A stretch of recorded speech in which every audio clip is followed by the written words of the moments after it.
Hello दोस्तों, स्वागत है आप सभी का एक नई कहानी में। उन दिनों की बात है जब सोनिया 10वीं में पढ़ती थी। अपनी बुआ के घर वह कुछ दिनों के लिए गई हुई थी। उसमें अल्हड़पन अपनी हम उम्र लड़कियों जैसा ही था। बुआ की इकलौती भतीजी होने के कारण उसे लाड़ प्यार भी खूब मिलता और वह सारे घर में खुदकती नजर आती। बुआ की अपनी भी 2 बेटियां थीं, सविता और कविता।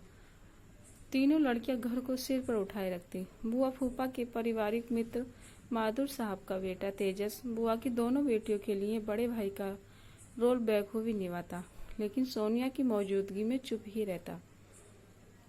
तेजस की चुप्पी सोनिया की दोनों बहनों की समझ से परे थी।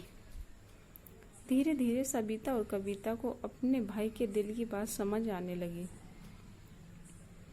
वह जान गई कि तेजस पर सोनिया के इसका भूत चढ़ गया है।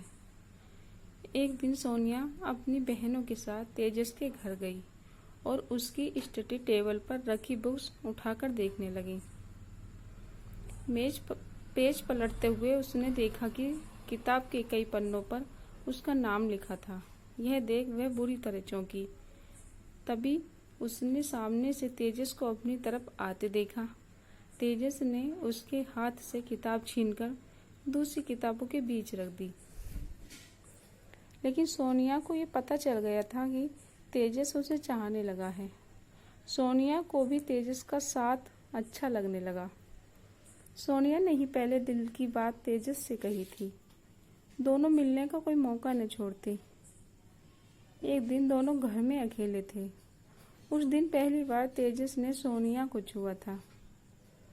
दोनों के लिए ये पल खास थे और उनके रिश्तों को और मजबूत बना रहे थे। दोनों के लिए अब अलग रहना मुश्किल हो गया था। सोनिया अब तेजस की दुल्हन बनने के सपने देखने लगी थी। वह लगभग रोज ही तेजस से पूछती कि वह कब उसे दुल्हन बनाकर ले जाएगा, लेकिन तेजस अभी इसके लिए तैयार नहीं था। वह हर बार सोनिया को समझाता कि जैसे ही वह अपने पैरों पर खड़ा हो जाएगा, वैसे ही अपने माता पिता को शादी की बात करने के लिए कह देगा। सोनिया की चिंता तब बढ़ गई जब घर पर उसकी शादी की बात चलने लगी। तेजस का कैरियर सेट नहीं हो पा रहा था और सोनिया पर घर वालों का प्रेशर बढ़ने लगा था। वह घर पर कहती भी कैसे कि तेजस के सिवा वो किसी से दिल नहीं लगा सकेगी। सोनिया की शादी के प्रेशर के बचने के लिए तेजस ने उससे दूरी बनाना शुरू कर दी। सोनिया मिलने की बात करती तो तेजस काम का बहाना कर टाल जाता। सोनिया को समझ नहीं आ रहा था कि वह अब क्या करे। आखिर उसने एक गंभीर फैसला लिया। उस दिन वह तेजस से आखिरी बार मिली और उसने दिल की भड़ास निकाल दी। तेजस, तुम डरपोक हो। लोग अपने प्यार के लिए क्या नहीं करते।